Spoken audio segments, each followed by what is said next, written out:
కోలాట ఉడమినంత ఆడించే చెమడ చుక్క పాట రాలే కన్నీరు నవ్వింది పూటే అక్క అందుకుంది ఉయ్యాల పాటే కష్టం చేసే చెయ్యి కాముడాటలాడే బడికి పోయే చెల్లి బతుకమ్మనెత్తే పడి లేచే పాపలు పండు ముసలి తాతలు చేసే సంబురాలు ఈ రాజే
ఈ ప్రాంతానికి భౌతిక తరానికి మంచి పాత్ర వేయాలని పెద్ద కార్యక్రమం చేయడం జరిగింది.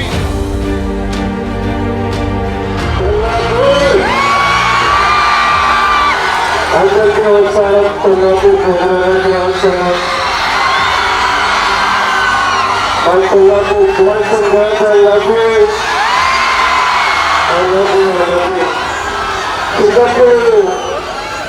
ఎప్పుడైనా వచ్చేటాను కొల్లాపూర్ దేవుడికి నా గుర్తుగా తీసుకొచ్చి కొడుకు నిన్న రాత్రి ఫస్ట్ టైం పెద్దగా ఫస్ట్ టైం కొల్లాపూర్కి రావడం జరిగింది.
2024. తర్వాత ఈ సంస్థ నుంచి మీకు సంవత్సరానికి ఒకసారి ఎప్పుడైనా మంచి మెడికల్ క్యాంప్ టోటల్గా మొత్తం ఎక్స్రేలు రక్త పరీక్షలు అన్నీ తీసుకొచ్చి పెద్ద పెద్ద డాక్టర్లు యశోద హాస్పిటల్లో ఉన్న చాలామంది మంచి డాక్టర్లు ఇక్కడ తీసుకొచ్చి సంవత్సరానికి ఒకసారి మెడికల్ క్యాంప్ చేస్తానని మీ అందరి ముందు నేను రామకృష్ణ గారి ముందు మాటిస్తున్నాను. 2050 విజన్ కూడా వచ్చింది. 2050 కంటే కూడా ముందు 2030 విజన్ తీసుకొచ్చి మనం 2030 వరకు ఏం తీసుకురావాలి అనేది అయితే ఆలోచించి మనం అంతా కలిసి పనిచేస్తాం. దానికి ఒక ఫండ్ కూడా క్రియేట్ చేసి ఈ పేద విద్యార్థులకి పర్టికులర్గా గర్ల్స్ స్టూడెంట్స్కి వాళ్ళ కనుక మనం స్కాలర్షిప్స్ని ప్రొవైడ్ చేసి మామిడి పళ్ళు ఎందుకు అంత తీపి ఉంటాయంటే ఇక్కడ ఉన్నటువంటి భూమిలో అన్ని ఎలిమెంట్స్ అన్ని ఒక క్రమబద్ధకరంగా సేమ్ ఉంటాయట.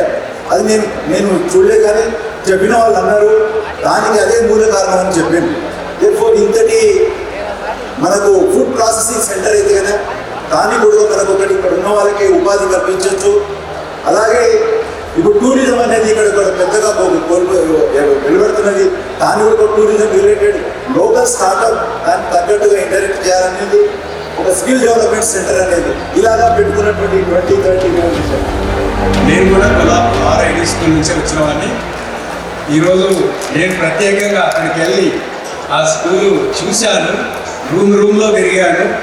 ఎంత బ్రహ్మాండంగా తయారు చేసిందంటే ఇది మా స్కూలేనా అనిపించింది. Thank you sir, thank you, appreciate your philanthropic work and then it's just fantastic. And this is very exciting moment for all of us. Since yesterday morning, after long years, we have been seeing each other, we have been remembering all our old memories.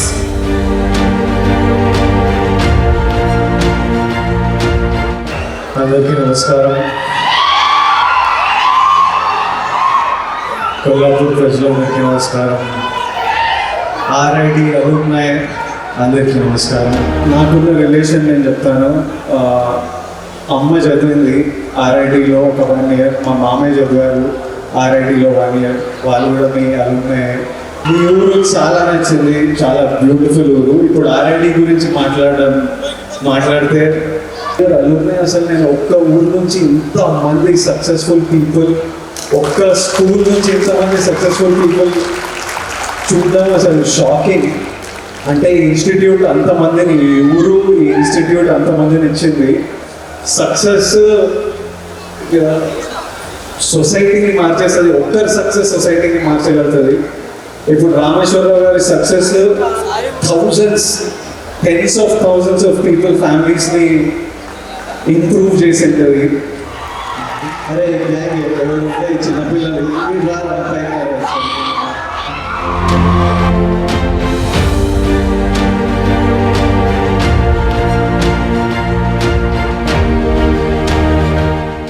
To give some ideas and then explain how we proceed from here to make our school one of the excellent and then into the future. Thank you.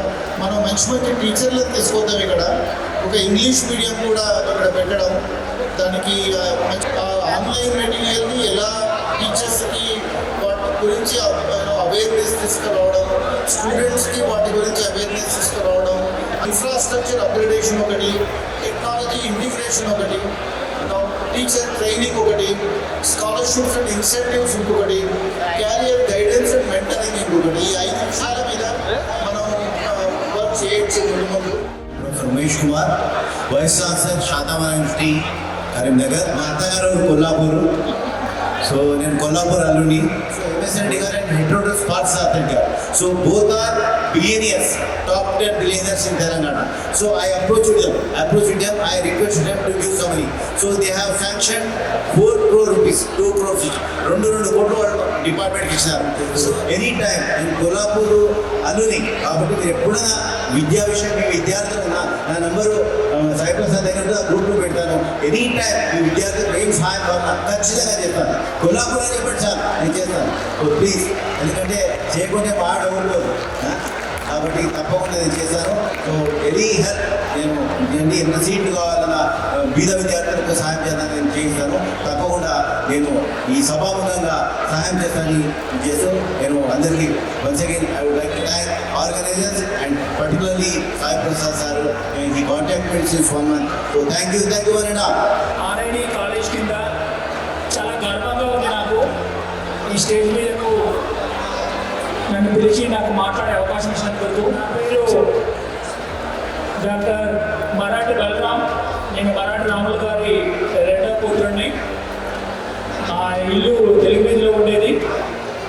మా schooling intermediate వరకు ఇక్కడ చదువుకున్నాము. English ఇప్పుడు ఒక language labs అని చెప్పేసి వచ్చాయండి. ఒక స్టూడెంట్ను ఒక లాంగ్వేజ్ ల్యాబ్ పర్చేజ్ చేశామనుకుంటే ఒక 4-5 నెలలు ఒక కోర్సు కానీ వాళ్ళు కంప్యూటర్ ద్వారా నేర్చుకుంటే అతను reading skills, writing skills, listening skills, speaking skills, ఈ 4 స్కిల్స్ కూడా పర్ఫెక్ట్ అయిపోతాయి. అయితే ఎలిమినేటెడ్ వాళ్ళ ఇన్స్పిరేషన్ పర్సనాలిటీగా చూస్తుంటాము. ఇప్పుడు రామ్ గోపాల్ రావు గారిని చూసేసి మేమంతా చాలా ఇన్స్పైర్ అయిపోయాము. అదేవిధంగా ఫ్యూచర్ జనరేషన్స్ అందరూ ఇక్కడ ఉన్న పైన కూర్చున్న వాళ్ళని చూసేసి ఇన్స్పైర్ అవ్వాలని చెప్పేసి వీళ్ళున్నంత ఎక్కువగా ఫిజికల్గా ఇన్స్పిరేషనల్ పర్సన్స్ను మీ స్కూల్స్లోకి తీసుకొని రండి. వారితోని వారి జీవిత అనుభవాలను పిల్లలతోని చెప్పండి, వాళ్ళతో ఇంటరాక్ట్ చేయించండి. వీటితోని ఈ స్టూడెంట్స్ అందరికీ ఒక కాన్ఫిడెన్స్ బిల్డప్ అవుతుంది. మేము కూడా సాధించగలము అని చెప్పేసి అనుకుంటారు. ఈ రకంగా 3వ కార్యక్రమం కింద సక్సెస్ఫుల్ పీపుల్ని కల్పిస్తే బాగుంటుంది. స్కిల్ ట్రైనింగ్ ప్రోగ్రామ్స్ పెట్టి వాళ్ళకి ఎంప్లాయ్మెంట్ ఆపర్చునిటీస్ పెడితే ఇంకా బాగుంటుందని చెప్పేసి అనిపించింది. చివరిగా మనందరికీ తెలుసు ఇదంతా డిజిటల్ యుగం. ఈ డిజిటల్ యుగంలో ఈ కంప్యూటర్స్ కానివ్వండి, లేకపోతే మొబైల్ ఫోన్స్ హ్యాండ్లింగ్ కానివ్వండి, సాఫ్ట్వేర్ కానివ్వండి, టైపింగ్ కానివ్వండి, ఎక్సెల్స్ కానివ్వండి, ఏమైనా సరే చేసుకుంటే పేజ్ మేకర్ కానివ్వండి, ఇటువంటివన్నీ నేర్పించడం ద్వారా వాళ్ళకి ఎంప్లాయబిలిటీ ఆపర్చునిటీస్ పెరుగుతాయి. నేను నా పేరు ప్రొఫెసర్ రామకృష్ణ గురగారు. ఇదే స్కూల్లో చదువుకున్నాను. ఇదే స్కూల్ నుంచి ఉస్మానియా యూనివర్సిటీకి ప్రొఫెసర్గా పనిచేసి 2015లో రిటైర్ అయ్యాను. కేవలం ఒక సైన్స్, ఒక మ్యాథమెటిక్స్ లేదా ఒక ఫిజిక్స్, ఎకనామిక్స్ కాకుండా మల్టీ డిసిప్లినరీ అప్రోచ్ రావడంతో మనకి ఉద్యోగ అవకాశాలు పెరుగుతాయి. చాలా ఇంపార్టెంట్ పాయింట్. ఉదాహరణకు సచిన్ టెండూల్కర్ ఉన్నాడు అనమాట. ఆయనకు క్రికెట్లో ప్రవేశం ఉంది, అవకాశం వచ్చిందంతా చాలా గొప్ప ప్లేయర్ అయ్యారు. ఇఫ్ యూ డిసైడ్ మన విద్యార్థులు ఏదైనా చేయాలి అనుకుంటే, అది సాధించాలి అనుకుంటే సాధించగలరు. There is nothing, there is no limitation. Sky is the limit. Only the limitation is మన స్టూడెంట్స్, మన పిల్లలు, they have to focus on it and then work on it and then dedicate on it, so they can dream big, they can win big, and then they can do lots of things, because we have seen all these examples last 2 years.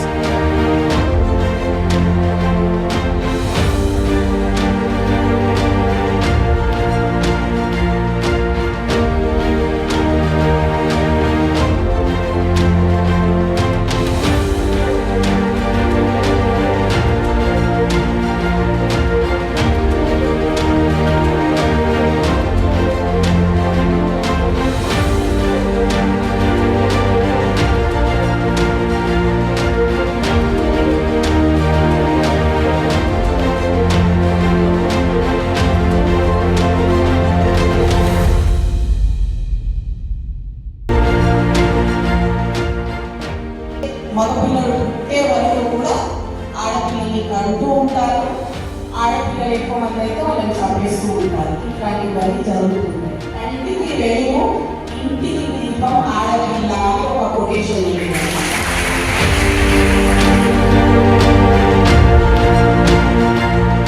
మేము ముచ్చట పెట్టిన కొన్ని ప్రశ్నలు అడుగుతాను నేను వాళ్ళని. వాళ్ళ సమాధానాలు వినొచ్చు. తర్వాత మీకందరికీ క్వశ్చన్ అవర్ కూడా ఉంటుంది. ఆ టైంలో మీరు కూడా ప్రశ్నలు అడగవచ్చు. నా నేపథ్యం అంటే నేను ఒక చీకటి గుహ లాంటి చిన్న గూడెం నుండి వచ్చాను. అంటే నా జీవితం చీకటి నుండి వెలుగులోకి ప్రయాణం అని చెప్పవచ్చు. మా ఊర్లో ఎవ్వరు కూడా చదువుకోలేదు. అది కూడా ఆడపిల్లల్ని అస్సలు చదివించే ఛాన్సే లేదు. అట్లాంటి ఊరు మాది. ఇక్కడ మగవాళ్ళు అంటే man creates war, women creates magic అని నేను నమ్ముతాను. ఇక్కడ ఉన్న వాళ్ళందరూ నమ్ముతాం కదా, నమ్ముతున్నారా మీరు కూడా? మగవాళ్ళు యుద్ధాలను సృష్టిస్తున్నారు, ఆడవాళ్ళు మాత్రమే నిజానికి ఈ ప్రపంచంలో ఈ మాత్రం మనుగడ ఇంకా సాగుతుందంటే, ఈ ప్రకృతినంతా కాపాడుతున్నామంటే, మన పిల్లల్ని బిడ్డల్ని చూసుకుంటున్నామంటే దాని వెనకాల ఆడవాళ్ళకున్న కృషి, ఆడవాళ్ళు చేస్తున్న కృషి ఎవరు కొలవలేదు. 10th అయిపోయినాక పెళ్లి చేద్దాం అనుకున్నాను, కానీ ఆ లోపు ఎందుకు 10th వరకు కూడా ఎందుకు 8లోనే పెళ్లి చేసేద్దాం అనుకున్నారు. ఏదో ఒక మేనరికం ఉన్నది, ఆ మేనరికం మాట్లాడారు, కానీ ఆ మేనరికం అబ్బాయి అప్పటికే మెడిసిన్ చదువుతున్నాడు. ఆయన ఈ అమ్మాయిని చూస్తే నల్లగా ఉంది, 8th క్లాస్, పెద్దగా ఏం చదువు సందేహం లేదు, పెద్ద ఆస్తి లేదు, ఎందుకులే నాకు ఈ పిల్ల వద్దు అన్నాడు. అప్పుడు అనుకున్నాను నేను, సరే ఆస్తి అందం అంటే తెచ్చుకోలేదు కానీ, బట్ ఆ టైంలో డెసిషన్ తీసుకున్నాను. కానీ అలా తీసుకున్నప్పటికీ దానికి ఒక ఇంటర్ చదవాలి, ఒక ఎంసెట్ రాయాలి, దానికి కోచింగ్ తీసుకోవాలి, దానికి ప్రిపేర్ అవ్వాలన్నది ఏమీ తెలియదు. ఏదో గుడ్డెద్దు చేయబడ్డట్లు నా అంతటి హిందుస్థానీ మహారాణి అవమానిస్తాడా, కాబట్టి నేను కూడా డాక్టర్ని అవుతా అనుకున్నా. ఎలా అవుతానో తెలియదు. సాయంత్రం పనిచేసేసింది దీన్ని ఏదో సాధారణ పుస్తకం అవుతుందంటే సాధారణంగా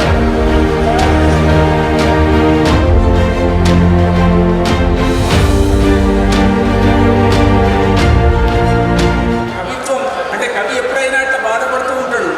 కవికి నిజమైన కవికి లేదా నిజమైన రచయితకు ఎప్పుడు సగం నిద్రే అనే ఒక మాట ఉంది.